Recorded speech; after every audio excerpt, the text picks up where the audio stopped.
Bonsoir à tous. Est-ce que c'est bon pour vous, le son? Je pense que oui, vous m'entendez bien? Ou est-ce qu'il faut que je me rapproche un peu plus? C'est bon pour vous. Alors je suis très heureux parce que j'ai un couple que vous connaissez peut-être, Cynthia et Jean-Claude. Je vous salue bien, on aura l'occasion peut-être de discuter tout à l'heure. On s'est connus en Normandie, dans l'ouest de la France, dans un groupe que je visite, Vanida, qui est de la Guadeloupe aussi. Et pour information, tous les mois, j'y vais. Et on y va bientôt au mois d'octobre, je crois. Voilà. Donc je voudrais vous saluer à nouveau pour celles et ceux qui étaient présents hier soir, ou ceux qui nous rejoignent ce soir. Un petit mot rapide avant qu'on commence. Du coup, donc effectivement, les anges, c'est une thématique que moi-même je n'avais pas forcément étudiée parce que ça ne me paraissait pas secondaire, mais voilà. Mais quand on voit encore leur utilité dans le plan de la rédemption, parce que c'est ce plan de la rédemption que nous allons voir d'ici samedi soir, eh bien, ils ont tout à fait leur utilité. Maintenant, ce soir, c'est un thème qui n'est pas facile, le Saint-Esprit. Le Saint-Esprit. Alors, je n'ai pas pour habitude, de ne pas prendre mes responsabilités. Ceux qui me connaissent savent que je les prends, autant que le courage m'est donné de les prendre. Mais c'est vrai que c'est un sujet qui est assez clivant pour tout un tas de raisons. Mais ce soir, je ne prendrai pas ce sujet par le bout où on a peut-être l'habitude de le prendre. Ce n'est pas une question de fuir mes responsabilités, mais je crois que quand moi j'ai étudié ce thème, j'ai beaucoup été touché moi-même, troublé, comme Sébastien dit dans sa présentation, dans sa prière, et j'espère que vous le serez aussi, ce Saint-Esprit.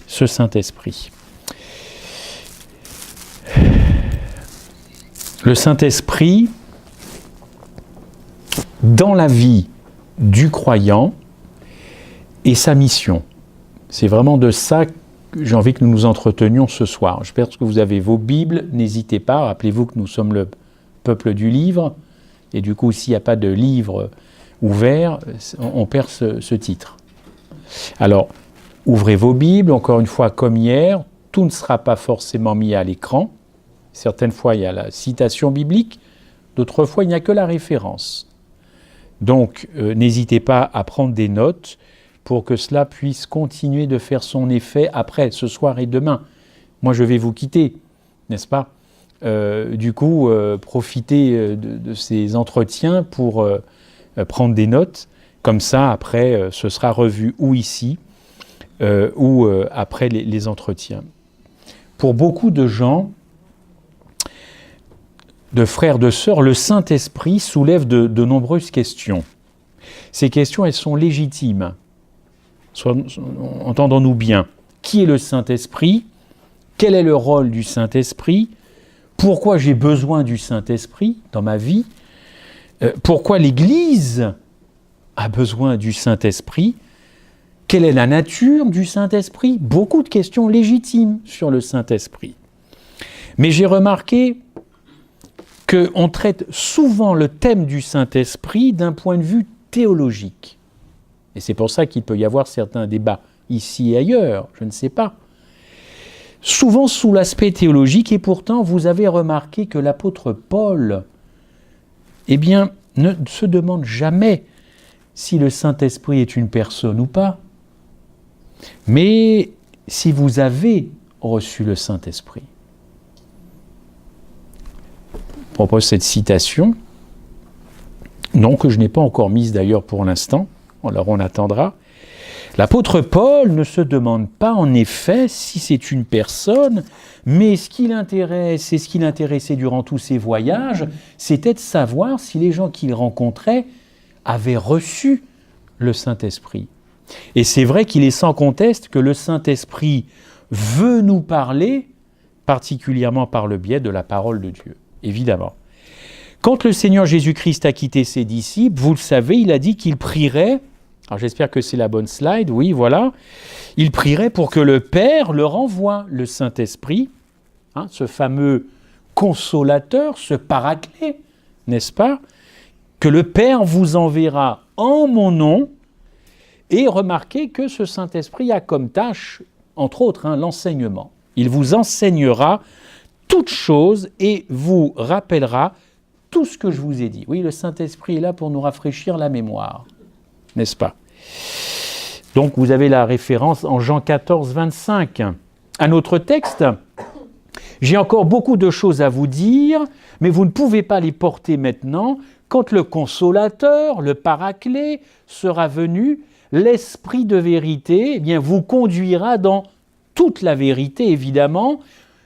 Il me glorifiera parce qu'il prendra ce qui est à moi et il vous l'annoncera. Donc le Saint-Esprit veut nous enseigner. Autre particularité, n'est-ce pas? Et pour bien comprendre quel est l'enjeu de ces derniers temps, rappelez-vous cette citation. Il me plaît à vous la proposer à nouveau ce soir. Elle se situe sur la gauche, dans les Paraboles de Jésus, page 51. Le Christ désire intensément voir son image réfléchie dans son Église, c'est-à-dire vous et moi l'Église, on est bien d'accord. Lorsque son caractère, et nous parlerons de ce caractère samedi, lorsque son caractère sera parfaitement reproduit, j'ai souligné reproduit, dans ses disciples, c'est-à-dire vous et moi, il reviendra pour les réclamer comme sa propriété. Oh, je vois que beaucoup d'amis sont très branchés sur les événements de la fin, n'est-ce pas?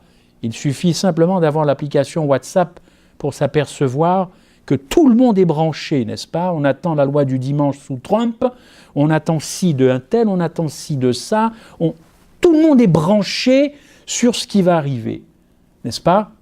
Vidéo, message, alerte-toi, alerte-moi, je vais t'alerter, tu m'as alerté, je m'alerte, j'alerte le monde. Oui, mais c'est quand même étonnant parce que il s'agit bien de mon caractère qui doit reproduire Christ à la fin des temps, n'est-ce pas? Il faut quand même remettre les choses en l'état. Parce que je crois que nous sommes trop occupés, nous adventistes du 7e jour, à voir beaucoup de choses. Et pourtant, c'est une citation qui n'est pas de moi, elle est très simple. Il s'agit bien de mon caractère à la fin des temps. C'est ça qui doit m'importer, n'est-ce pas? C'est ça qui doit m'importer. Quel caractère j'aurai à la fin des temps et non pas ce qui va arriver à la fin des temps. Car je sais ce qui va arriver à la fin des temps. Il suffit d'ouvrir la Bible. C'est simple. Et moi, je ne vois jamais dans tous les messages que je reçois des vidéos sur la croix, sur Jésus-Christ, sur la transformation du caractère, comment s'y prend avec son épouse, avec ses enfants, avec son collègue, avec son patron. C'est jamais ça. C'est toujours Trump a fait ci, celui-là il a fait ça, est-ce que c'est Macron, est-ce que c'est pas lui? Voilà, le pont en Italie s'effondre, ah ça y est, les ponts vont s'effondrer. C'est jamais sur la croix, l'enseignement de la croix. Change ton caractère. Non, c'est facile de parler des événements de la fin tant qu'on ne parle pas de moi. Oui, parce que moi, je peux être très dur chez moi. Pas devant vous. La façade, l'image, la com. Mais chez moi, je peux être très dur. À mon travail, je peux être très dur. Non, il ne faut pas en parler de ça. Non, par contre, on va parler de toutes les catastrophes qui vont arriver. Et pourtant, il s'agit bien que le Saint-Esprit change mon caractère pour pouvoir traverser ces temps de la fin. N'est-ce pas? Avec cette citation que vous connaissez bien, que j'aime particulièrement, 2 Corinthiens 3, 18, « Nous, tous le visage découvert, contemplons comme dans un miroir la gloire du Seigneur. Nous sommes transformés, voilà encore le mot transformés, en la même image. » L'image, la reproduction du caractère de Christ. Le Saint-Esprit a pour tâche, entre autres, d'enseigner, on vient de le voir, de nous exhorter, de reproduire la vie de Jésus-Christ pour qu'enfin, en 2018, le monde puisse voir Jésus-Christ à travers nous. Est-ce qu'aujourd'hui, moi, quand je me suis baladé dans Québec, les gens que j'ai pu croiser ont pu voir Christ en moi? Moi, c'est les questions que je me pose à la fin de la journée. Hein. Est-ce qu'ils ont vu quand nous avons payé le parking ou quand nous avons... je ne sais plus ce que nous avons fait. C'est très joli Québec, hein, j'en oublie, mais est-ce que tous ces gens-là ont vu la façon dont je me suis comporté à l'aéroport, ce midi, en changeant la voiture? Voilà, c'est ça, moi, hein, mes questions. C'est ça la vie pratique, hein, chrétienne adventiste. Hein. C'est ça, hein, mes amis. Hein. Si vous finissez la journée alors que vous avez été épouvantable pour les gens que vous avez côtoyés dans la journée, qu'est-ce que ça veut savoir que la loi du dimanche va arriver? Les gens retiendront qui vous a côtoyé, ce que vous avez été pour eux aujourd'hui, hein, parce que la loi du dimanche, elle arrive, c'est pas un souci, ça. Oui, l'apôtre Paul, on devrait l'étudier beaucoup plus, hein. Beaucoup plus, mais bon, Paul, ça dérange, hein, forcément, il parle de votre vie. Donc, il ne faut pas parler de notre vie. Eh bien, c'est ici que se situe la différence entre le salut en Jésus-Christ et la vie chrétienne. Le salut est le message de 88, très précieux message, est venu rappeler effectivement que le salut, c'est entièrement l'œuvre de Dieu, sans aucune contribution de notre part. Et tout ce que l'on peut dire, c'est merci Seigneur. Merci Seigneur. Merci pour tout. Rien à rajouter, tout est complet, tout est parfait. Rien à rajouter. Et Dieu sait si nous voulons rajouter quelque chose, n'est-ce pas? Faire sa part. Faire sa part. Ah ouais, faire sa part dans le plan du salut. Ben, dis-moi quelle est ta part, parce que ça m'intéresse. Ça m'intéresse de savoir quelle est ta part dans le plan du salut. La vie chrétienne, chers amis, ce n'est pas l'évangile proprement dit. La vie chrétienne, c'est le fruit de l'évangile. C'est ce qui découle de l'évangile. Ne pas confondre les deux. Quand Paul dit en Galates 5, verset 16, « Marchez selon l'esprit ». Marcher selon l'esprit, qu'est-ce qu'il veut dire, marcher selon l'esprit, n'est-ce pas? Alors, pour bien comprendre cette thématique, il faut savoir qu'il existe deux types de chrétiens dans la Bible, n'est-ce pas? 1 Corinthiens 2, 13, 14, le texte est un petit peu long, moi je l'ai sous les yeux, prenez la référence, je le prends. « Et nous en parlons non avec des discours qu'enseigne la sagesse humaine, mais avec ceux qu'enseigne l'Esprit de Dieu, en employant un langage spirituel pour les choses spirituelles. » C'est pas tout à fait ce qu'il a. Oui, c'est un petit peu ça.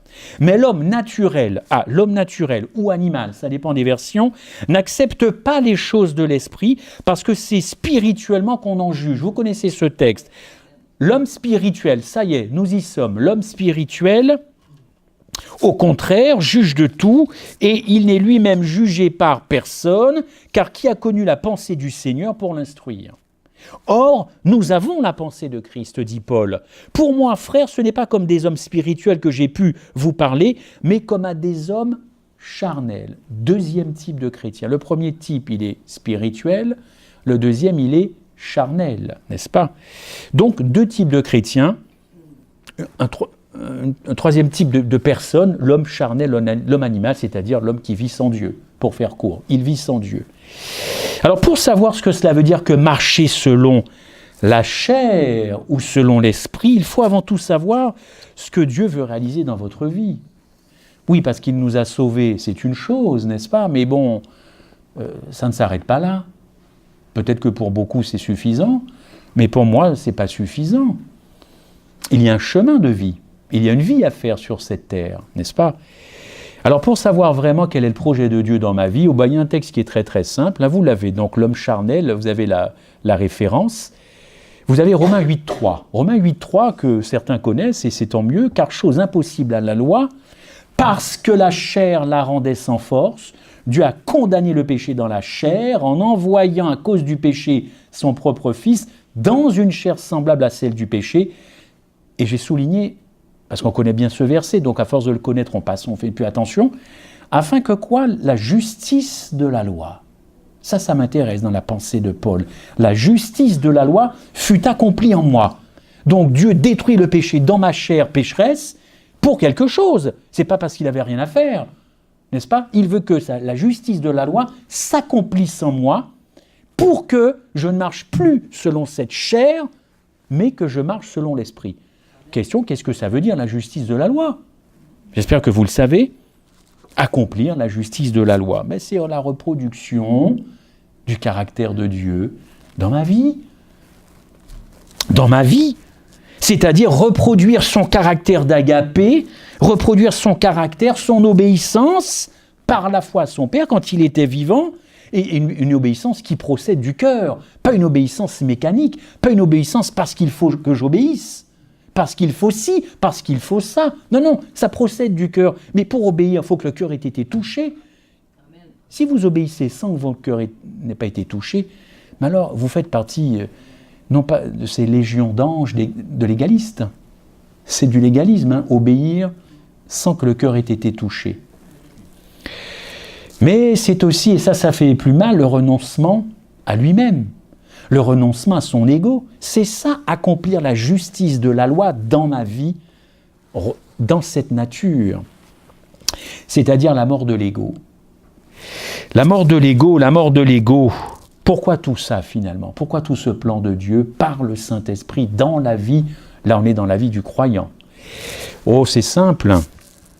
Dans Jean 14, verset 9, Jésus dit à Philippe, « Celui qui m'a vu, a vu le Père. » C'est pour ça que devez-vous poser la question à chaque fin de journée, chaque fin de sabbat, à chaque fin de travail, est-ce qu'on a vu le Père en moi? Est-ce qu'on a vu le Fils en moi? Dans tout ce que j'ai pu dire, tout ce que j'ai pu faire, n'est-ce pas? On ne peut pas changer son caractère soi-même. On ne peut pas promettre à Dieu d'être meilleur demain jeudi ou vendredi, pardon. On ne peut pas compter sur sa volonté. Moi, j'admire ceux qui font des promesses à Dieu. Demain, Seigneur, je m'engage à ne plus manger de viande, à ne plus boire de café. Je m'engage à être pauvre. Moi, j'admire ceux qui font des promesses. Hein. Moi, je n'ai pas du tout été capable de tenir mes promesses quand j'étais un fumeur. Pas du tout. Je faisais beaucoup de promesses que je ne tenais pas. Alors, il y a cette citation d'Ellen White. Lisez-la, l'homme est incapable de réaliser cette œuvre de transformation par sa propre volonté.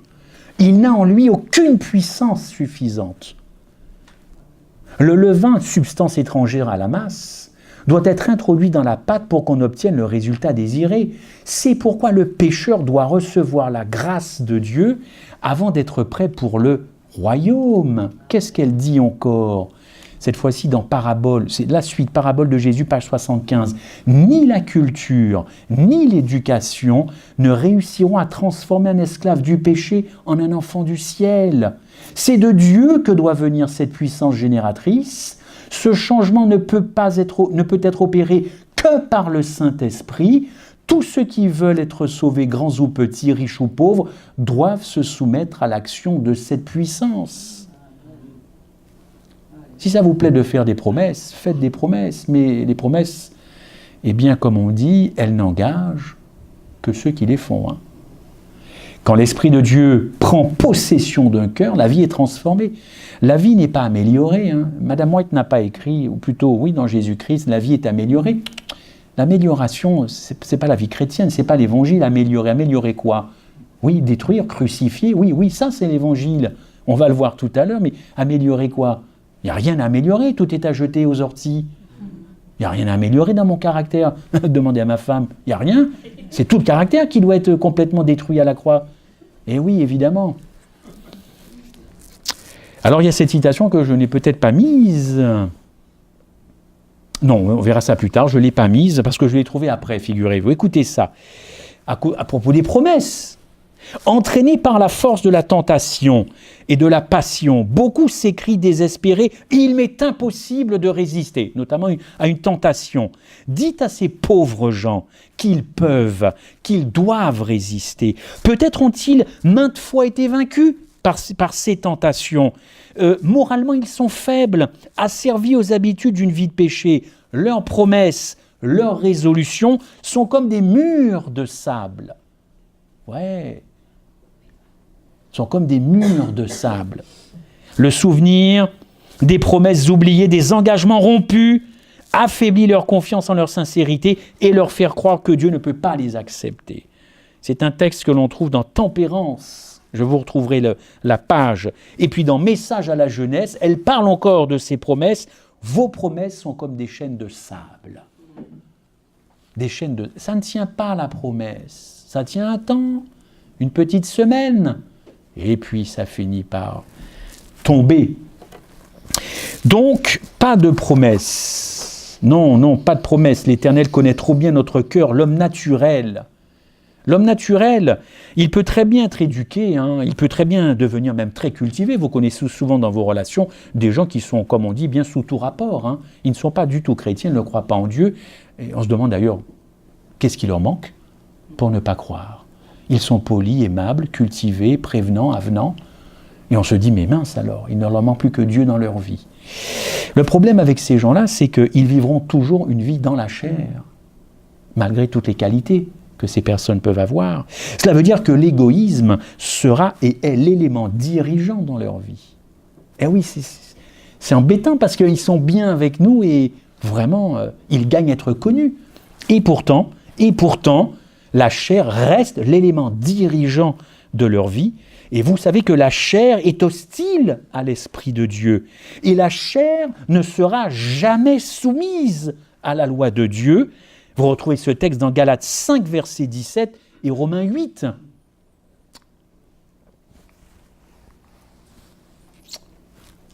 En revanche, on expérimente la justice de Christ, c'est-à-dire sa vie en marchant selon l'Esprit. Nous allons voir cela tout de suite. Car c'est au Saint-Esprit que revient le travail, comme je l'ai dit tout à l'heure, de reproduire la vie de Jésus dans la mienne. Nous l'avons vu tout à l'heure, l'homme est incapable de réaliser cette œuvre de transformation par sa propre volonté, car il n'a pas de puissance. Il n'a rien qui puisse par lui-même faire quelque chose. C'était dans les paraboles de Jésus. Alors, il faut comprendre ce que veut dire la chair, quand ce mot est employé dans la Bible, n'est-ce pas? Il faut comprendre ce que dit la Bible de la chair, c'est la nature de l'homme dans sa condition déchue. On est bien d'accord. Dans sa condition déchue, condition polluée par le péché depuis maintenant un certain nombre d'années, mais pas des milliards d'années. Le mot chair n'est jamais utilisé pour qualifier la nature d'Adam avant la chute. C'est pas au tableau, hein. Quand Dieu a créé Adam et Ève, il a placé dans la nature humaine d'Adam et Ève des désirs, des sentiments, des inclinaisons, des aspirations. Tout ça, c'était bon. Et tout ça ne pouvait pas mal tourner, car tout ça était contrôlé par l'agapé de Dieu. Vous étiez, non pas comme sous une cloche, mais en relation directe. Donc, il ne pouvait pas y avoir de pollution dans leurs sentiments et des choses comme ça. C'est incroyable. C'est tout le contraire aujourd'hui. Et nous aimerions bien retrouver cette perfection édénique, avant évidemment la commission de ce péché. Tout était bon, tout était sain. Il s'est donc passé quelque chose, et avant de pécher, tout était contrôlé par l'agapé de Dieu.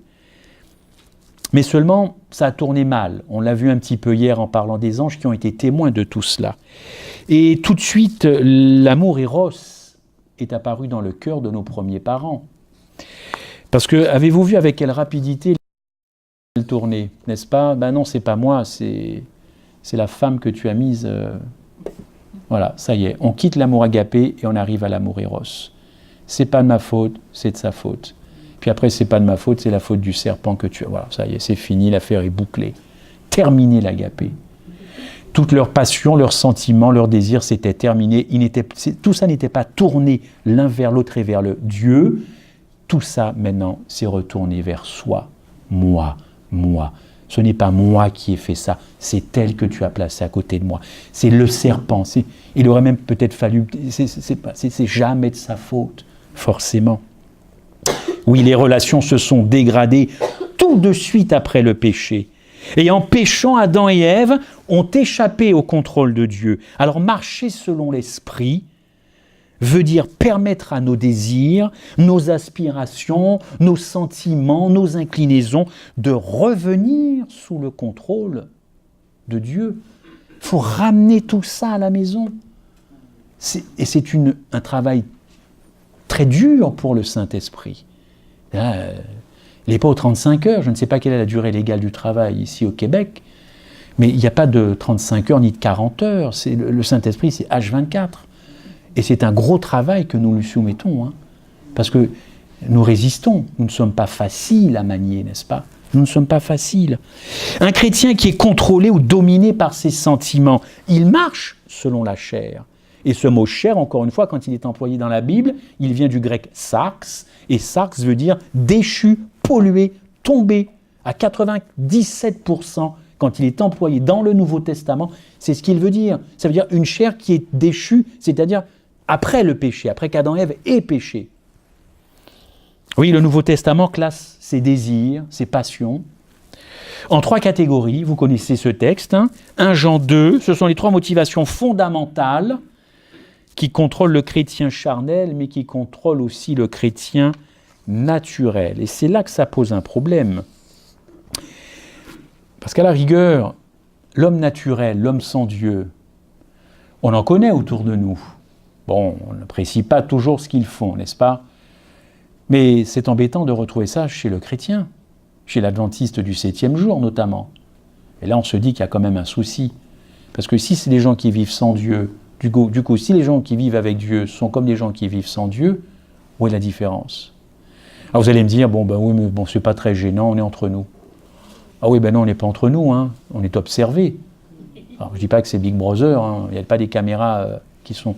Enfin, si les gens ne voient pas la différence entre ceux qui croient et ceux qui ne croient pas, je ne sais pas ce que nous faisons dans les églises, on ferme et on s'en va et on retourne dans le monde. Là, on va gagner du temps, parce que là, à la rigueur, on est en train d'en perdre. C'est surtout qu'on en fait perdre au ciel, et on en fait perdre au Saint-Esprit du temps. Parce que là, s'il n'y a rien à faire, ils ont du travail, il y en a peut-être qui sont plus réceptifs que nous. Et ouais, c'est ça le drame de l'Évangile. C'est le drame de l'Évangile.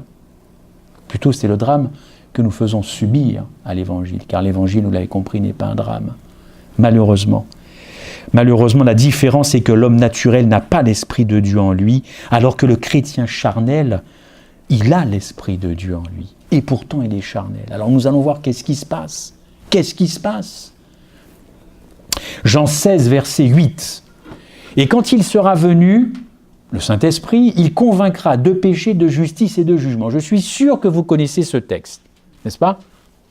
Bon, on va essayer un petit peu de le décortiquer, ce texte, parce que si vous saviez tout ce qu'il a à nous dire, il faudrait peut-être 2 nuits pour arriver au bout de ce verset. On commence. Les étudiants de la Bible pensent qu'ils connaissent ce qu'est le péché, et ils pensent qu'ils connaissent la définition du péché, n'est-ce pas? La définition du péché, on la trouve dans 1 Jean, qui nous dit que c'est la transgression de la loi, 1 Jean 3, ou 1 Jean 2, je ne sais pas. Mais tout de même, j'ai envie de vous dire, il y a des définitions que nous avons, nous, qui ne sont pas les définitions de Dieu. Alors comment on fait maintenant? On est en problème alors. Et ce texte-là va me mettre en problème dans quelques secondes, parce que la définition que j'ai du péché, ce n'est pas la définition que Jésus dit à propos de ce verset-là. En effet, il y a des définitions qui ne coïncident pas avec celles que Jésus avait. Si on veut comprendre la mission du Saint-Esprit, il faut d'abord commencer par accepter les définitions que Jésus donne de lui-même, de ces définitions dans le contexte. Oui, parce qu'il existe une grande mode chez nous, c'est de tout faire hors contexte, de lire un verset hors contexte. Alors après, vous faites dire tout ce que vous voulez au verset, n'est-ce pas? C'est pas très compliqué. Jésus précise dans ce verset, en ce qui concerne le péché, parce qu'il ne croit pas en moi. On passe un verset, on est au verset 9 de Jean 16. En ce qui concerne le péché, donc le Saint-Esprit doit convaincre la personne, donc du péché, parce qu'il ne croit pas en moi. Bon, alors vous m'avez compris? Où se trouve la définition de la transgression de la loi dans ce verset? Je vous laisse quelques secondes. Il n'y a pas. Jésus n'est pas en train de dire que le péché, c'est la transgression de la loi. Il est en train de vous dire que le premier péché, c'est l'incrédulité. C'est simple. Le premier péché, c'est l'incrédulité. Il y a paquet de chrétiens qui pensent que les gens qui vont être perdus, ce sont des gens méchants. Ce sont des Daesh, ceux qui tuent, ceux qui violent, les pédophiles et tout ça. Ils pensent que c'est ces gens-là qui sont perdus parce qu'ils font tout ça. Ce n'est pas ce que dit ce verset-là. Le premier péché qui va envoyer les gens qui ne seront pas sauvés, c'est le péché de l'incrédulité. Parce qu'ils n'ont pas cru. C'est ce que ce verset veut dire. Et c'est le travail du Saint-Esprit qui doit convaincre la personne parce qu'elle ne croit pas. C'est ça le drame du non-croyant. Par définition, il ne croit pas. Et c'est pour ça qu'il sera perdu.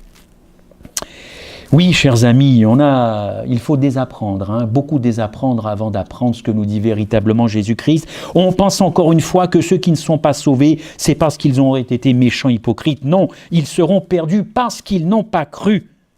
Concernant la justice maintenant, parce que je m'en vais au Père, très bien, et qu'ils ne me verront plus. C'est toujours la mission du Saint-Esprit, on est bien d'accord, on est toujours dans Jean. Très bien. Bon, très bien, alors je relis le texte. « Parce que je m'en vais au Père et qu'ils ne me verront plus. » Alors moi je vous pose une question toute simple. Quel est le rapport entre le fait que Jésus aille vers son Père et la définition de la justice ? Parce qu'on est dans le cadre de la justice. C'est bon là, le Saint-Esprit s'est occupé du péché, maintenant il s'occupe de justice. Quel est le rapport entre le fait que Jésus monte au ciel et la justice? Puis, nous allons le revoir. Ensuite, il y a le jugement. Troisième mission. Non, je ne l'ai pas noté. Troisième mission, c'est sur le jugement. C'est toujours le texte de Jean. De jugement, parce que le prince de ce monde est jugé. Verset 11 de Jean 16. Alors, je repose ma question concernant la justice. Quel est le rapport entre le fait que Jésus monte au ciel et le rapport avec la justice? Il y a un texte de Romains 3, verset 10, que vous l'avez là. « Il n'y a point de juste, pas même un seul. » Très bien, on est bien d'accord. C'est la raison pour laquelle nous avons besoin d'un sauveur, n'est-ce pas? Parce que nous ne sommes pas justes, comme dit l'apôtre Paul. Et il n'y en a pas un d'ailleurs. Donc, les gens qui sont bons, qui font des bonnes œuvres, qui seraient prêts à laisser leur chemise pour leurs voisins, qui seraient prêts même à peut-être, je ne sais pas, à se dépouiller pour aider une famille. Je ne dis pas que c'est pas bien, Dieu voit ça, mais ça, ils ne sont pas justes, ces gens-là, pour autant. C'est pas ça qui va les qualifier pour le ciel, on est bien d'accord. Moi, je m'attache au mot biblique, juste, justice. Humainement, c'est bien, on ne peut pas laisser quelqu'un comme ça, mais ça ne peut pas vous faire monter au ciel, tout cela, n'est-ce pas? Jésus est venu sur terre pour être notre droiture, pour être notre justice. Quand Jésus est venu voir Jean le Baptiste, Jean lui dit, rappelez-vous, mais c'est moi qui ai besoin d'être baptisé, pas toi. Toi, tu n'as pas péché, tu n'as rien fait. On est bien d'accord, vous me suivez? Quelle a été la réponse de Jésus-Christ? En Matthieu 3, verset 14, « Laisse faire maintenant », je ne l'ai pas mis, oui, j'ai juste le verset là, c'est pour que vous puissiez voir ça chez vous, « Laisse faire maintenant, car quoi? Car il est juste que nous accomplissions tout ce qui est juste. » N'est-ce pas? On découvre que l'une des raisons pour lesquelles Christ est venu sur cette terre, oui, c'est pour nous sauver, d'accord, mais c'est parce qu'il voulait aussi et surtout nous remplir de sa justice. Or, le verbe « remplir », vous ne le trouvez pas dans nos versions. Le verbe « remplir », vous le savez mieux que moi, vous qui vivez sur le continent nord-américain, c'est « fulfill ». Et vous retrouvez « fulfill » qui veut dire « remplir » dans la King James. Et là, ça a du sens. Parce que la King James dit « il est venu nous remplir de sa justice ». Donc, quelqu'un qui n'est pas rempli de la justice de Christ, c'est quelqu'un qui est, comme on dit, son propre juste. Il ne se laisse pas remplir de Christ.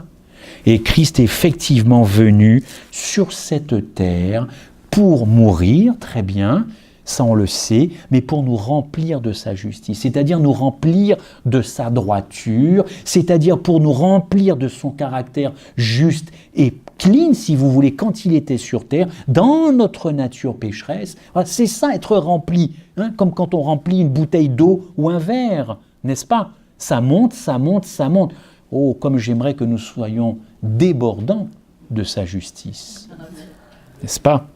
Que nous puissions déborder. Christ est venu parmi nous dans le but de nous remplir de sa justice, car le texte est très clair, il n'y a pas un seul juste. Il n'y en a pas. Il n'y en a pas sur cette terre. Romains 3, verset 10 et Jérémie 33. Il y a un autre texte de Jérémie, « Et voici le nom dont on l'appellera l'Éternel, notre justice. » Alors ça, vous accrochez ça dans le mur de votre chambre, tous les matins vous vous levez avec ça, je peux vous dire que vous y allez mollo dans la journée. Hein. Parce que l'Éternel, notre justice, c'est pas moi qui vais parler aujourd'hui, c'est toi qui parles. Si nous reconnaissons que Christ est venu mourir pour moi, et je pense que tous ici nous sommes d'accord qu'il est venu mourir pour moi, alors ça c'est facile à comprendre, et encore, mais nous devons admettre qu'il est venu aussi vivre pour moi. Oui, mais alors là, s'il est venu vivre pour moi, ça veut dire beaucoup de choses, ça implique beaucoup de choses. Ça veut dire que quand je regarde sa vie, que je regarde la mienne, il y a un souci. Mais il ne faut jamais se décourager. Ma vie peut devenir la sienne. Les gens acceptent, beaucoup de chrétiens acceptent qu'il soit mort. Ils ne vous poseront pas de problème sur la mort de Jésus, la croix Golgotha. Mais encore une fois, il est venu vivre avant de mourir, n'est-ce pas? Donc là, par contre, les gens, ils ne sont plus tout à fait d'accord. Lui, c'est lui, moi, c'est moi. Ah non, tu ne peux pas jouer sur les deux tableaux, mon ami. Tu acceptes sa mort, mais tu n'acceptes pas sa vie. Facile, chrétien, trop facile, pourraient nous dire les autres. Eh oui, j'en ai entendu combien de fois. Lui c'est Jésus, moi c'est moi, je ne suis pas Jésus, je ne peux pas. Ah, tu prends sa mort, mais tu ne prends pas sa vie. Mais c'est quoi ta religion? Très intéressante comme religion. Si l'une des premières missions de Jésus sur terre était de nous remplir de sa justice, il ne pouvait pas retourner à son Père sans avoir rempli cette mission de nous remplir de sa justice. Eh bien voilà. Il ne pouvait pas remonter au ciel tant qu'il n'avait pas fait le travail aussi de nous remplir de sa droiture, de sa justice, c'est-à-dire de nous accorder en Christ, évidemment, en Christ, tout le bénéfice de sa vie. Amen, oui, absolument. Jean 17, verset 4, vous connaissez ce verset. « Or, la vie éternelle, c'est qu'ils te connaissent, toi le seul vrai Dieu, et celui que tu as envoyé, Jésus-Christ, je l'ai glorifié sur la terre, j'ai achevé, ça y est, oui, Père, j'ai achevé l'œuvre que tu m'as donnée à faire. Je les ai remplis de ma vie. S'ils acceptent ce que j'ai fait, c'est fait. » Oui, il y a cette justification légale qui permet à tout le monde de vivre, mais quand vous acceptez cette justification légale, là, nous passons une étape au-dessus, justification par la foi. Voilà pourquoi Christ ne pouvait pas remonter, chers amis, avant qu'il accomplisse ça. Donc, les belles histoires de la Bible enseignées qui concernent à dire « Il est mort pour toi, Golgotha, pour tes péchés, tout ça, blablabla, blablabla, blablabla », ça ne fera jamais avancer ni votre foi, ni votre espérance. La preuve, c'est que les églises sont tièdes. Alors dites-moi, le problème, c'est l'Évangile ou c'est nous? Alors c'est nous. Donc, il y a problème. Un problème d'enseignement, un problème de vécu, d'expérience, parce que l'Évangile, il n'a pas bougé depuis sa rédaction. Oui, j'ai achevé ce que tu m'as donné à faire. Et à la croix, oui, il rendit l'esprit. Il ferma les yeux et il rendit l'esprit, car tout était accompli, tout était fait. J'avance. À ce moment-là, la justice pour laquelle il est venu remplir l'homme est parfaite, est accomplie. Jésus n'aurait pas pu mourir ni retourner à son Père si la mission de nous remplir de sa justice n'était pas terminée. C'est pour cela que Jésus dit de lui-même que l'Esprit de vérité convaincra ces gens-là, convaincra le monde de justice. Je suis venu te donner une deuxième chance. Prends-la, j'ai tout fait pour toi. Tu n'as rien à faire si ce n'est accepter. Le fait qu'il retourne au Père, est la preuve évidente que toute la justice a été remplie et accomplie. C'est ça la bonne nouvelle de l'Évangile. C'est ça que nous devons prêcher. Ah oui, alors certains diront, oui mais c'est un petit peu la grâce à bon marché que tu nous délivres là. Non, ça c'est pour ceux qui n'ont pas compris. Plutôt ceux qui ne cherchent pas à comprendre. C'est très facile de balancer comme ça, oui ça c'est de la grâce à bon marché. Comme ça vous clouez le débat. Voilà. Non, il faut réfléchir. Il faut réfléchir. La bonne nouvelle, c'est de dire que toute la justice qu'il nous faut pour avoir notre place au ciel a été pourvue. Nous ne pouvons pas produire cette justice nous-mêmes. Le travail est terminé. Christ est le Seigneur de notre justice. Tout ce qui reste à faire pour nous est de démontrer cette vérité au monde en recevant cette robe. En recevant cette robe et en révélant quoi finalement? En révélant quoi? Eh bien, en révélant cette droiture, ce caractère. Alors vous allez me dire, c'est facile à dire, mais c'est facile à réaliser par le Saint-Esprit quand on ne le freine pas. Cette révélation des fils de Dieu, en Romains 8, 19, je ne sais pas si je l'ai mise. Oui, oui, oui, oui. Parce que voilà ce que dit encore ce verset. Jésus dit, si votre justice ne surpasse pas celle des pharisiens et des scribes, vous n'entrerez pas dans le royaume des cieux. Quel était le caractère des pharisiens? Vous le savez, vous n'avez pas attendu pour le connaître, ce caractère des pharisiens. La vitrine, la poudre aux yeux, les gens qui connaissaient bien les 10 commandements, mais c'était sec à l'intérieur. Vous auriez beau y arroser, ça ne prenait pas. C'était sec de chez sec. C'était ça la justice des pharisiens, celle qui consiste à obéir aux commandements sans vivre ces commandements. Des gens orgueilleux qui donnaient la priorité aux apparences, mais il n'y avait pas de changement de comportement. Si vous avez cette justice des pharisiens, vous êtes en danger. Vous êtes en danger. Obéir sans réfléchir, obéir sans comprendre, obéir sans que le cœur soit véritablement troublé, touché, perturbé par l'agapé de Dieu. En Christ, nous avons la justice, la droiture, la rectitude, qui a, oui, effectivement, rencontré les exigences de la loi. Car on ne peut pas écarter la loi dans ce débat. Le jugement, je vais très rapidement sur ce jugement, parce qu'on a vu, justice, péché, troisième mission, jugement. N'ayons pas peur de parler du jugement aux gens. Encore faut-il employer les bons mots, sans les trahir, sans les trafiquer. Mais enfin, prévenons quand même les gens que la Bible, à la fin, parle de jugement. Mais les gens, ils ne devraient pas avoir peur, c'est nous qui avons peur. Il y a bien une justice canadienne dans ce pays, une justice québécoise, le palais de justice de Paris, les palais de justice... Les gens savent, et d'ailleurs, il y a de plus en plus de procès. D'ailleurs, qui ici ne s'est pas retrouvé dans une cour devant un avocat? Donc le jugement, les gens comprennent, il ne faut pas avoir peur de parler de ça. Le jugement, Jean 16, verset 11, ce fameux jugement dit investigatif, n'est-ce pas? Alors je sais que nous sommes tous focalisés en tant qu'adventistes sur 1844, début du... mais il n'y a pas que ça dans la Bible comme jugement. Dites-moi, le premier jugement, il a lieu où le premier jugement? Il n'a pas lieu en 1844.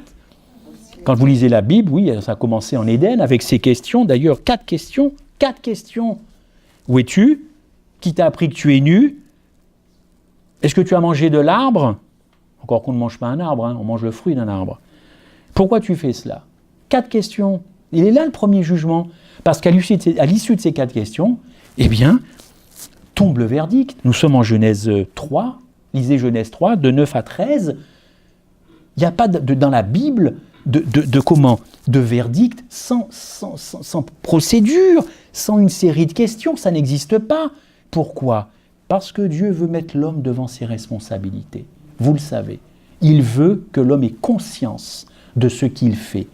Pas de jugement, pas de verdict, je cherche le mot, sans une enquête préalable. Ça, c'est le premier jugement. D'ailleurs, on est tous d'accord pour dire que Dieu connaissait les réponses. Pas besoin de poser les questions, il connaissait évidemment les réponses. Mais finalement, ces questions étaient au bénéfice d'Adam et Ève, au bénéfice, pour qu'encore une fois, ils prennent conscience de cela. Ensuite, le deuxième acte de jugement, oui, là, je vous retrouve sans problème, 1844, Daniel 2, effectivement, quand Christ passe du lieu saint au lieu très saint. On a un texte de Acte 17, Dieu annonce, je ne sais pas si je l'ai marqué, on y reverra là-dessus, Dieu annonce sans tenir compte des temps d'ignorance que les hommes aient à se repentir parce qu'il a fixé un jour où il jugera le monde, encore une fois. Employons les mots simples, mais n'ayons pas peur de dire les choses. Mais ce n'est pas terminé le jugement dans la Bible.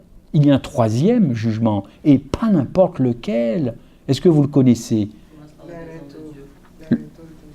Non, ce n'est pas tout à fait ça. Avant le retour, il se passe quelque chose. Avant le troisième retour. Celui qui commence par la maison de Dieu. Le millénium, sœur, le millénium. Personne n'en parle plus du millénium. Mais qu'est-ce que c'est important? Je m'y suis remis au millénium. Pas la série télé, qu'on ne voit plus là. Je ne sais même pas s'ils ont traité de ça. Le millénium, ce n'est pas une petite affaire. Parce que le millénium, c'est au ciel, pendant 1000 ans, par définition, mais vous vous intéressez à savoir ce qui va se passer pendant 1000 ans 1000 ans, avant le dernier retour, avant la nouvelle Jérusalem, l'Armageddon, la dernière bataille. Alors je sais qu'il y a beaucoup de gens qui s'intéressent à l'Armageddon. Regardez encore toutes les notifications, tout ce que, les alertes, l'Armageddon, la dernière bataille. Brrr. Mais avant l'Armageddon, il y a le millénium. Et le millénium, ça nous concerne. Et c'est très important. Pourquoi ? Parce que figurez-vous que quand vous n'allez pas retrouver tonton ou tati, ou papa ou mamie, ou l'arrière-cousin, vers qui vous allez demander des comptes ? Vous allez regarder votre Sauveur et il va vous montrer la vie de vos amis et de vos proches et votre famille. Et vous allez comprendre pourquoi papi, tati et mamie ne sont pas là. Et moi, j'ai besoin de savoir pourquoi ceux que j'aime ne seront pas là. Et c'est là que je vais découvrir la miséricorde de Dieu. Et il a besoin de ce temps-là. Alors, au lieu de se focaliser encore sur les dernières batailles finales, j'en connais un paquet qui vont demander des comptes à Jésus-Christ. Un paquet. Parce qu'ils pensent que leur papa, maman va être là. Et quand tout ce petit monde se retrouvera au ciel, ils ne seront pas là. Et c'est Jésus encore qui sera mis en accusation. Mais quand les gens vont voir la vie de tati et de papi, pourquoi ils ne sont pas là ? Nous avons besoin de ce jugement, chers amis. Et oui, après, nous serons capables de descendre, effectivement, le cœur assuré que leur absence a une bonne raison. A une bonne raison. Voilà, le Saint-Esprit doit convaincre. C'est beaucoup, hein. Mais il est là pour travailler, le Saint-Esprit. Le millénium, le fameux millénium, 1 Corinthiens 6, verset 2. Ne savez-vous pas que les saints jugeront le monde ? Ne savez-vous pas que nous jugerons les anges ? Tiens, allusion à hier soir, n'est-ce pas ? Nous jugerons les anges. Vous imaginez un peu ? Je ne sais pas si tu imagines que si tu te retrouves au ciel, tu jugeras les anges. Quel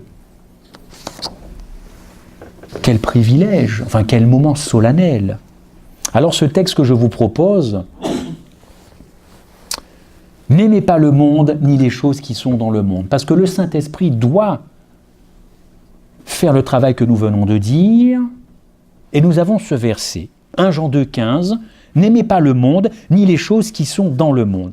Qu'est-ce qu'on peut tirer de ce passage ? Jean va expliquer ce qu'il entend par l'amour du monde, n'est-ce pas ? L'amour du monde. Au verset 16, il le dit, convoitise de la chair, lisez, vous verrez dans votre Bible, convoitise de la chair, convoitise des yeux et l'orgueil de la vie. Voilà. Qu'est-ce que la convoitise de la chair ? Nous avons un très bon exemple avec la première tentation de Jésus-Christ dans le désert en Matthieu 4. Ordonne que ces pierres deviennent des pains. N'est-ce pas ? Ça, c'est une sacrée tentation. Pourquoi ? Pourquoi c'est une tentation ? Pourquoi Satan sait par quel bout prendre Jésus-Christ à ce moment-là, après 40 jours de jeûne ? Parce que Christ avait faim, et plus que ça. Pourquoi il tente le Christ sur de la nourriture ? Oui, parce qu'il a faim. Mais c'est parce que tout simplement, Jésus est capable effectivement de transformer des pierres en pain. Aussi bête que cela paraisse, Jésus-Christ était tout à fait capable à ce moment-là, d'une, de satisfaire sa faim, et de deux, parce qu'il pouvait reprendre ses attributs divins pour transformer effectivement des pierres en pain. Vous, est-ce que vous pouvez transformer ce soir des pierres en pain ? Alors, ayez cette assurance, et je m'engage, Satan ne vous tentera jamais là-dessus. Satan ne tente pas les gens sur des choses qu'il n'est pas capable de faire. Moi, s'il vient vers moi et me dit « transforme la chaise en table », il ne viendra jamais me voir pour ça. Il sait que je ne suis pas capable de faire ça. Mais il sait très bien où me tenter, n'est-ce pas ? Voilà. Donc c'est compliqué pour Jésus parce qu'il est capable de faire ça. Et en plus, comme tu as dit, il a faim. Après un jeûne de 40 jours et de 40 nuits, notre Sauveur, a déclaré Madame White, avait le visage totalement émacié par la faim, creusé par la faim. Relisez ce chapitre de la tentation dans le désert, dans Jésus-Christ, je crois, bon, c'est extraordinaire, extraordinaire. Dans le domaine de l'appétit, Christ connaît mieux que quiconque quelle peut être l'intensité de la faim. Le fait qu'il pouvait changer les pierres en pain a intensifié cette tentation. Et ne venons pas dire qu'il ne pouvait pas réaliser ça. Il pouvait le faire. Et pourtant, il a résisté. Comment a-t-il pu résister ? Eh bien, s'il avait laissé parler sa nature humaine, il chutait. Assurément il chutait. Il n'a pas laissé à ce moment-là, dans ces conditions, dans ce contexte, laisser parler sa nature humaine. Et nous sommes dans le domaine de l'appétit. Deuxième tentation, l'orgueil de la vie, je le dis souvent, je l'ai dit au mois de juillet dans une prédication. Je ne comprenais pas ce texte, l'orgueil de la vie. Qu'est-ce que vient faire dans la tentation de Jésus, l'orgueil de la vie ? Bon, la faim, je peux comprendre. Il aurait tenté Jésus sur de la soif, j'aurais pu comprendre. Il avait soif aussi, mais l'orgueil de la vie. Parce que l'orgueil de la vie, ça correspond à « jette-toi en bas et les anges viendront te secourir ». C'est quoi l'orgueil de la vie dans ce « jette-toi en bas » ? Oui, c'est vrai, Jésus aurait pu se jeter. Oui, c'est vrai, Dieu aurait pu envoyer encore des anges. Le sauver, alors où est le rapport ? Je ne saisissais pas. Et je tombe sur un commentaire. Et là, je me suis dit quand même, c'est costaud. Le diable est costaud. Je ne lui rends pas hommage. Mais alors, il sait très bien y faire. Qu'est-ce qu'il a cherché à faire à Jésus-Christ à ce moment-là en lui disant « jette-toi en bas ». Il n'y a pas 36 hypothèses. Encore une fois, la première hypothèse, il se jette et effectivement, il est rattrapé par les anges puisque, eh bien, il voulait que Jésus fasse une démonstration de sa confiance vis-à-vis du Père. Autrement dit, il cherchait que Jésus-Christ fasse cette démonstration de cette intimité, de cette proximité, de cette confiance avec son Père pour le prendre là-dessus. Parce que dans une relation, il peut naître de l'orgueil et surtout une relation spirituelle. L'orgueil est très subtil, chers amis, très subtil. Et je connais des gens qui se vantent de leur relation avec Dieu. Moi, je prie tout le temps. Moi, je donne tout le temps, je chante tout le temps, je donne beaucoup à Adra, je fais ci, je fais ça. Moi, je suis toujours là le premier, je prie. Bon, tant mieux, mais tu n'as pas à étaler cela comme ça. L'orgueil n'est jamais très loin dans ce type de discours. Jamais très loin. C'est ce que Satan a cherché. Il a cherché à déclencher cela. Il aurait dit, ah non, là, tu vois, non, là, tu fais preuve d'orgueil, mon ami. Tu ne peux pas être le sauveur de cette race humaine. C'est pas possible. Voilà, cet orgueil de la vie. Très subtil. Pousser Jésus à montrer sa proximité avec le Père, notamment en matière de confiance, puisqu'il s'agit de se jeter en bas. Troisième tentation, la convoitise des yeux. Là, ça se devine peut-être plus facilement, si vous me permettez. Convoitise des yeux, je te donnerai toutes ces choses.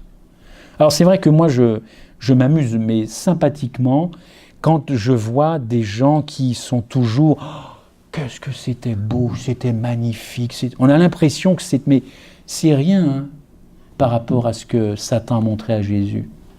C'est rien. Parce que là, ce que Satan a montré à Jésus, nous on tombe. Tous. Il nous ramasse à la petite pelle, à la petite cuillère, parce que là, ce qu'il a montré, c'était extraordinaire. Et il n'avait plus qu'à s'agenouiller, et là, vous le savez, c'était terminé.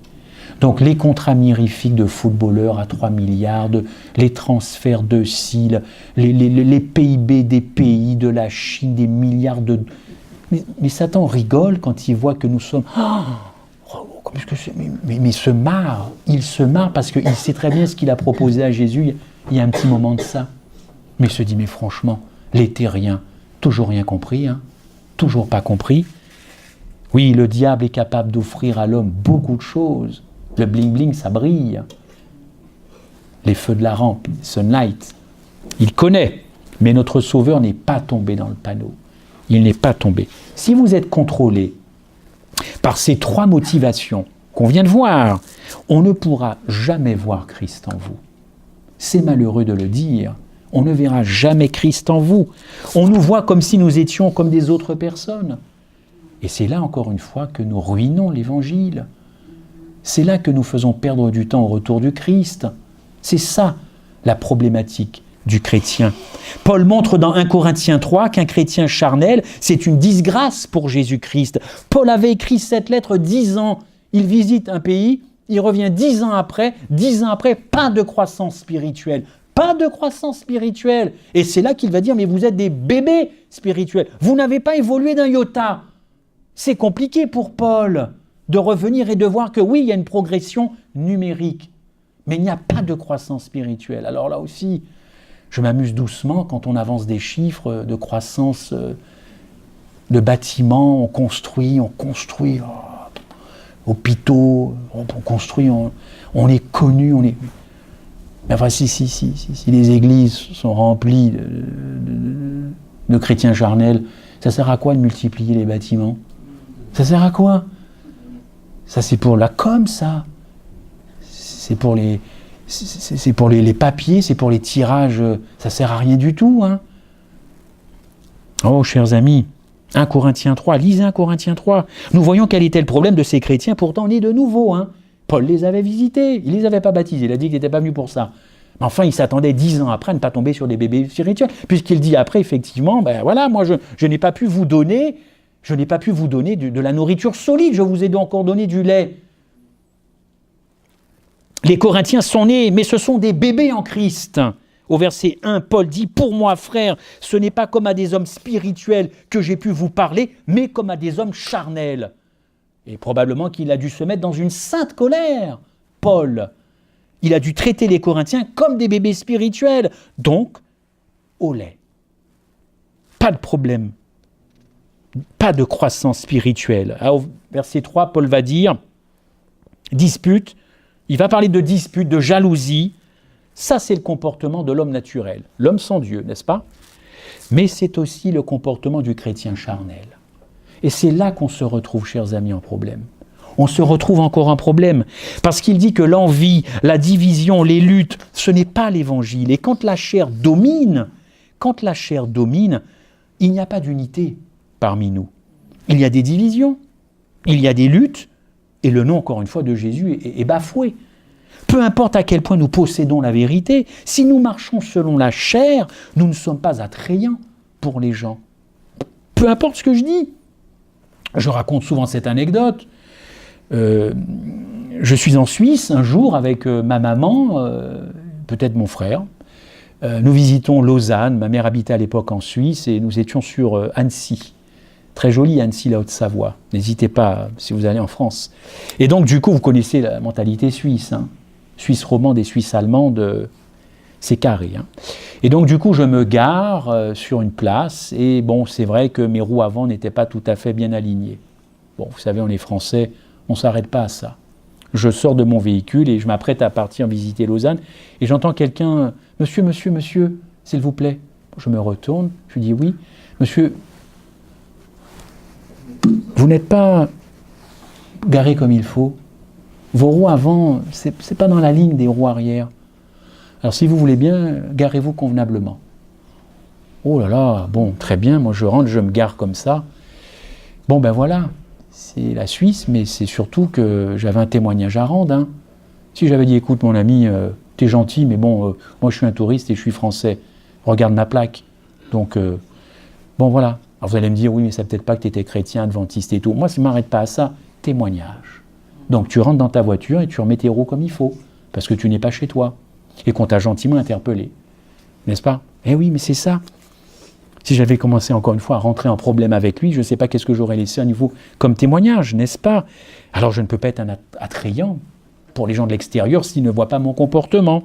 Quand on marchera selon l'esprit, oui, il y aura une unité doctrinale, mais il y aura surtout de l'agapé. Ah oui, alors on est très fort pour dire, oui, la Pentecôte, doctrinalement, ils étaient tous au clair. Ils ne se disputaient plus personne ne voulait être à la droite ou être à la gauche, c'était terminé. Mais encore une fois, chez nous, on sait très bien ne pas parler des choses qui fâchent. Unité doctrinale, oui, mais relationnelle, oui. Parce qu'à la Pentecôte, effectivement, là, il n'y avait plus, ils étaient tous main dans la main. Ils ne disputaient plus. Ça, c'est la relation, n'est-ce pas? Autant dire qu'il n'y a pas d'unité doctrinale dans l'Église adventiste. pas méchant de dire ça, c'est une réalité, il n'y a pas d'unité doctrinale dans l'Église adventiste, et ça se sait ailleurs, hein. Ils le savent très bien, ils le savent très bien. Donc ne cachons pas la vérité, ça ne sert à rien.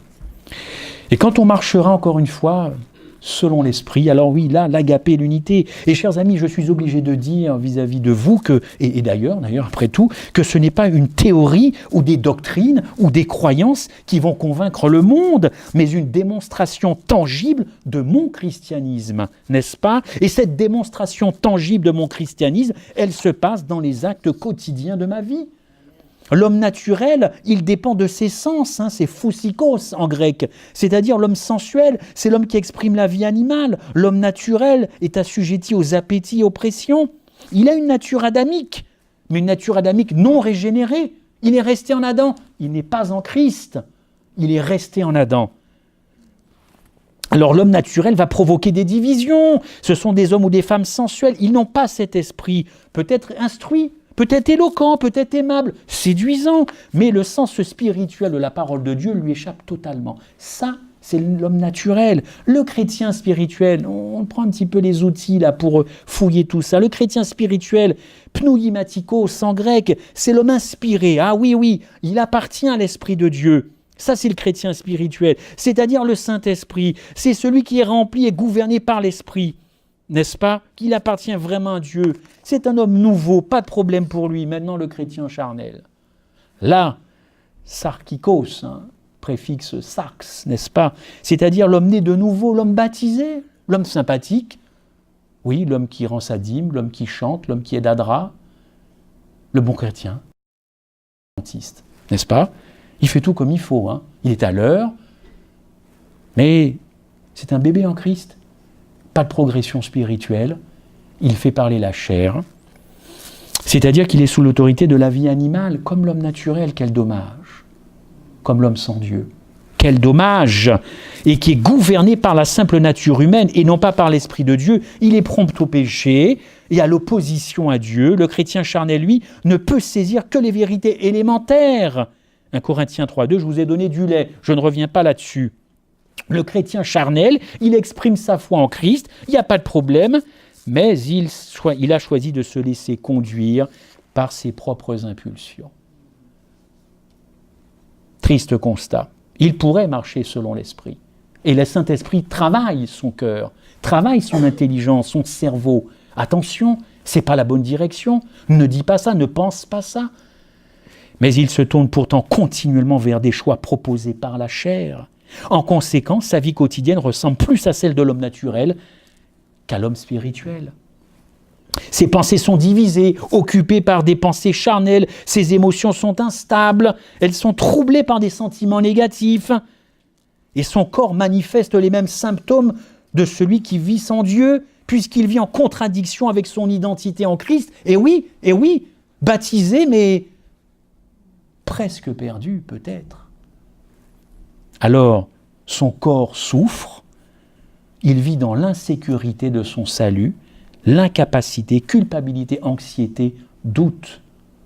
Voilà les conséquences d'une vie charnelle alors même qu'on est chrétien. C'est triste à dire tout de même. Oh, vous savez, la volonté humaine, ce n'est pas une loi, c'est juste une force. L'esprit, c'est une force, oui. L'esprit, c'est une force. Trop de batailles sur des choses inutiles. L'esprit est une force. Mais c'est une force qui n'est pas celle de la volonté humaine. Parce que la volonté humaine, elle varie. Tantôt forte, tantôt faible. Coup-ci, coup-ça. K1, K. C'est bien lundi, c'est pas bien mardi. Mais l'Esprit de Dieu, c'est pas ça. C'est pas ça. Le problème de Romains 7, c'est celui-là, le chrétien charnel. Je peux par ma volonté défier la loi du péché, oui, je peux garder la chair sous contrôle, mais seulement un certain temps, jamais en permanence. Ça se passe comme ça quand on veut vivre par la puissance de sa volonté, en comptant sur soi, en comptant sur sa volonté. Mais ce n'est pas ça le christianisme. Le christianisme, ce n'est pas compter sur soi, mais c'est compter sur Dieu. Amen. C'est ça le christianisme. Amen. Compter sur le travail du Saint-Esprit. En effet, tout chrétien a deux forces en lui, une charnelle et une spirituelle. Paul le dit d'ailleurs en Galates. Je reviens peut-être vers, peut-être Galates 5, 19. La chair a des désirs contraires à ceux de l'esprit. Et ils sont opposés. Vous n'arriverez jamais à les concilier, jamais à les marier. C'est pas possible, c'est impossible. Ces deux natures ne peuvent pas être partenaires. Elles sont ennemies entre elles, elles sont en opposition, comme nous dit Paul. La chair a des désirs contraires. Et beaucoup ont mal compris la fin de ce verset, de telle sorte que vous ne faites point les choses que vous voudriez. Ah ben là, les tenants et les partisans d'une vie dans le péché jusqu'à la fin de leur vie, ils ont trouvé leur verset. Parce qu'ils ont une drôle de façon de lire Romains 7. C'est bon. Donc ils ont trouvé leur verset, alléluia, ils sont contents. On continue de pécher jusqu'à la fin et on attend la baguette magique de Jésus quand il revient pour évacuer tout ça. Mais c'est marrant parce que moi j'ai une Bible en français et je pense que ceux qui la lisent aussi en français. Alors quand on lit un verset, il faut lire le verset qu'il y a en haut, avec Paul surtout, et le verset qu'il y a en bas. Et quand vous lisez le verset qu'il y a en bas, le verset 17, nous dit que si vous êtes conduit par l'Esprit, vous n'êtes plus sous la loi, n'est-ce pas ? Est-ce que j'ai d'autres versets à vous proposer ? Non. Alors c'est dans vos Bibles, au verset 17. Verset 17 semble nous dire que nous voulons faire la volonté de Dieu, mais on ne peut pas. Eh oui, parce que le péché habite en moi. Donc voilà, je suis bloqué. On est bien dans ce verset 17. Et donc encore une fois, ceux qui ne croient plus une vie sans péché, ils sont d'accord. Mais le verset 16, juste au-dessus, il faut lire juste au-dessus avec l'apôtre Paul. C'est pas très compliqué, on ne tourne même pas une page avec Paul. On lit juste le verset au-dessus. Si vous marchez selon l'esprit, vous n'accomplirez pas les désirs de la chair, n'est-ce pas ? Si vous marchez selon l'esprit... Alors écoutez, au Québec, on parle le français, n'est-ce pas ?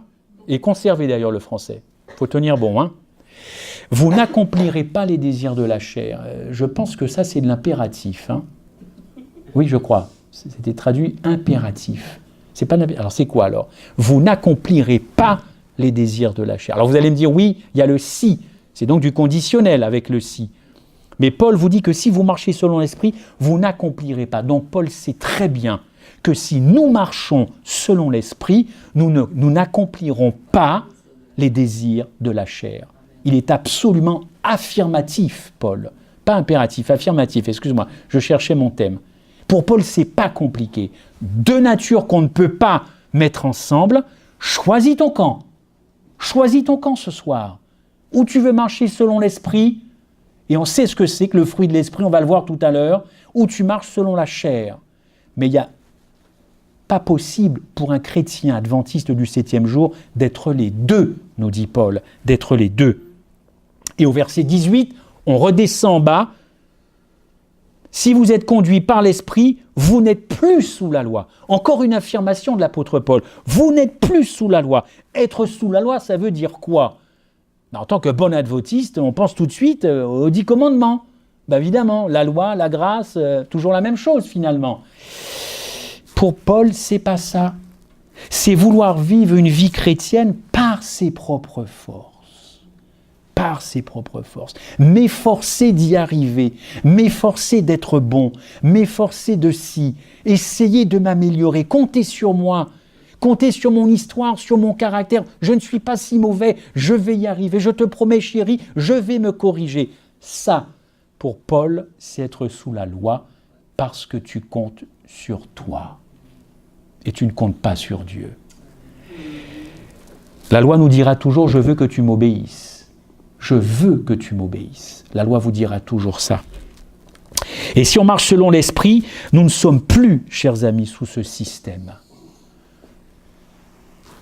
Marcher selon l'esprit, c'est laisser la grâce agir. Et quand vous laissez la grâce agir, on laisse aussi le Saint-Esprit agir. C'est reconnaître effectivement notre petitesse et nous dire « moi, je ne peux pas faire ça ». Aide-moi, fais ça. Je veux bien collaborer là-dessus, mais si je ne compte que sur moi, c'est l'échec dans une semaine, un mois, 6 mois. C'est ça. Et Paul va continuer au verset 19 à 21. Paul explique ce que produit la chair. Alors, Choisissez votre camp. Adultère, fornication, ivrognerie, idolâtrie, sorcellerie et meurtre. Ce sont les mots de Paul.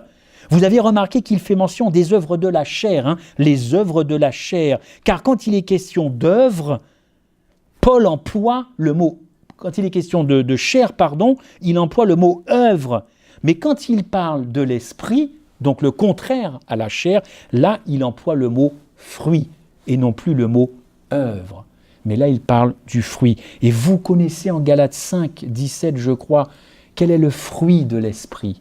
Avez-vous remarqué quand même que le premier fruit de l'esprit, c'est quoi? L'agapé. Quel bonheur de parler de l'agapé dans l'église agapé, encore une fois. Ça ne vous étonne pas que le premier fruit de l'esprit, qui est au singulier et non pas au pluriel, ce n'est pas les fruits, c'est l'agapé. Pourquoi? Mais parce que tout ce qui va découler part de l'agapé. Il aurait pu dire le fruit de l'esprit, c'est la bonté, et puis mettre l'agapé au milieu. Non, l'apôtre Paul sait très bien de quoi il parle. Tout ce qui suit provient de l'agapé, c'est-à-dire de l'amour inconditionnel. Alors je vais les citer même si vous les connaissez, parce que ça, c'est ce que Dieu attend de l'homme, n'est-ce pas? Patience, longanimité, bonté, fidélité, tempérance et joie, ce qui nous manque souvent à nous adventistes, la joie. Oui, chers amis, ce fruit de l'esprit, vous ne l'obtiendrez jamais en multipliant des programmes d'église. Vous ne l'obtiendrez jamais en organisant des kermesses, des voyages spirituels, des programmes, des kermesses, des rencontres œcuméniques, en organisant des séminaires sur les dons spirituels. C'est pas ça qui va déclencher le fait de marcher selon l'esprit. Selon moi, mes propos n'engagent que moi, n'est-ce pas? Non. Une communauté qui marche par l'esprit n'a pas besoin de faire des programmes de réveil et de réforme. Mais si vous marchez selon l'esprit, vous n'avez pas besoin de ce programme-là. On passe à autre chose. On est déjà dans une autre dimension. Et pourtant, on est tout le temps en train de mettre des programmes. Ça ne crée pas le fait de marcher selon l'esprit. Il faut dire que quand on permet à l'esprit de vivre en nous, de nous contrôler, eh bien cela vient priver la chair de ses désirs. Et la souffrance en résulte. C'est ça le problème aussi. La chair dit « je veux faire ma volonté » et l'esprit dit « je veux faire ma volonté ». On se retrouve donc en conflit. Je me faisais la réflexion toute simple, toute bête, naïve, excusez-moi. J'ai remarqué dans tous les voyages que j'ai pu faire dans les communautés, les églises, il n'y a pas un département qui s'appellerait le département de lutte contre l'orgueil. Vous avez beaucoup de départements, santé, machin, tout ça, mais jamais le plus important, celui qui s'appellerait la lutte contre l'orgueil. Je ne sais pas s'il y aurait beaucoup de monde à ces réunions, je ne sais pas. Il faudrait quand même une sacrée dose d'humilité pour y aller. La lutte contre l'orgueil. Bon, parce que aller dans des départements, le vivre ensemble, le bien-être ensemble, ça, c'est pas compliqué. Mais celui qui s'appelle la lutte contre l'orgueil, je souhaite beaucoup de courage aux responsables de ce ministère, de ce département. Et oui, mais pourtant, il en faudrait. Parce que la chair dit encore une fois, je veux faire ma volonté. Donc je veux ça. Puis l'esprit dit non, moi je veux ça. Alors on se retrouve encore dans Romains 7. Et pourtant, c'est la loi de l'esprit qui est plus forte que la loi du péché. Et oui, il faut le répéter. Dans la tentation de Christ, c'est ma conclusion, dans la tentation, Christ a souffert, vous le savez. Christ a souffert parce qu'il a permis à l'esprit de le contrôler. Père, s'il est possible que cette coupe s'éloigne, je ne vous apprends rien. C'est le Christ qui souffre pour faire une telle déclaration. C'est quand même Jésus qui souffre. Père, éloigne cette coupe. Parce que c'est sa nature humaine qui voudrait qu'il ne veuille pas de cette coupe. Celle qu'il a endossée, comme dit Madame White. Endossée sur lui, la nôtre. Mais c'est sa chair qui est en train de parler, sa nature humaine. Mais qu'est-ce qu'il dit tout de suite après? Non pas ma volonté, mais ta volonté. Ça, c'est l'esprit qui parle. Oh, notre Sauveur a été tiraillé. Nous le verrons demain. Il a été tiraillé. Il a été détruit de l'intérieur, totalement détruit, brûlé de l'intérieur à cause de moi, à cause des péchés qu'il a pris. Oh, il n'a pas fait que les porter. Trop facile de dire que Jésus a porté nos péchés. Bon, on pourrait dire qu'il avait les reins solides ou les épaules larges. Non, trop facile. Mon péché l'a détruit. Mon péché l'a détruit, nous verrons ça demain. Jésus a tenté à chaque instant de se saisir de sa puissance divine pour son propre bénéfice, mais il a dit non. tout ce qu'il a fait, il l'a fait par l'Esprit, de sorte qu'il a pu dire effectivement, à un moment, les œuvres que je fais, ce n'est pas moi qui les fais, mais c'est par l'Esprit qui habite en moi. Vous connaissez la fin, amen. La chair, je conclurai par ça parce que c'est très important, la chair fait du moi, M majuscule, le centre et élève la volonté du moi au-dessus de la volonté de Dieu. Le moi peut essayer d'observer la loi de Dieu avec tout son pouvoir, mais le moi reste au cœur de chaque activité. Il faut que le croyant apprenne qu'il ne peut être associé à la fois à la chair et à l'esprit, et que la seule formule qui vaille pour l'évangile, la seule formule, et c'est la formule de l'évangile, non pas moi, mais Christ. C'est Paul qui le dit ça. C'est beau ça. Et oui, non pas moi, mais Christ. La victoire à remporter sur la chair devrait être le désir le plus profond du croyant. J'en suis vraiment convaincu. Et plus j'étudie, plus je suis convaincu que la victoire à remporter sur la chair devrait être le désir le plus profond du croyant vivant dans ces derniers jours. C'est ça l'enjeu du conflit cosmique à la fin. C'est pas de savoir ce qui va arriver, les feux d'artifice et tout ça. C'est pas ça. C'est mon caractère dans ce moment-là. Dans ce moment-là. C'est ça l'enjeu de la fin des temps. Puisque la gloire de Dieu doit illuminer la terre. Vous connaissez ce texte d'Apocalypse 18. Et cette victoire sera acquise par le travail profond de la croix et par le Saint-Esprit qui est donné, oui, pour porter les fardeaux. Oh, chers amis, la loi de l'Esprit est plus forte que la loi du péché. Il faut se le dire et le répéter. Amen, amen. Et une vie sans péché, il faut le dire tout de suite, c'est une vie qui reproduit le caractère de Dieu. Et on doit rajouter une vie sans péché, 100% Saint-Esprit. Rajoutez toujours, si vous parlez un jour de la victoire sur le péché, rajoutez tout de suite 100% Saint-Esprit. Oui, parce que malheureusement, il y a des gens parmi nous qui pensent que le péché est plus fort que le Saint-Esprit. Oh, ça, c'est énorme. Hein. Ils ont trouvé dans la Bible que le péché, la puissance du péché, c'est plus fort que le Saint-Esprit. Ah, moi, je dis chapeau. Moi, je n'avais jamais vu cette démonstration-là. La victoire sur le péché, 100% Saint-Esprit. Chers amis, que Dieu nous aide. Prions pour que nous soyons prêts à souffrir dans notre chair, à renoncer au moi, à prendre notre croix et à abandonner notre volonté à Jésus-Christ. Et c'est le Saint-Esprit qui fera ce travail si nous le lui laissons faire. Que Dieu vous garde. Amen.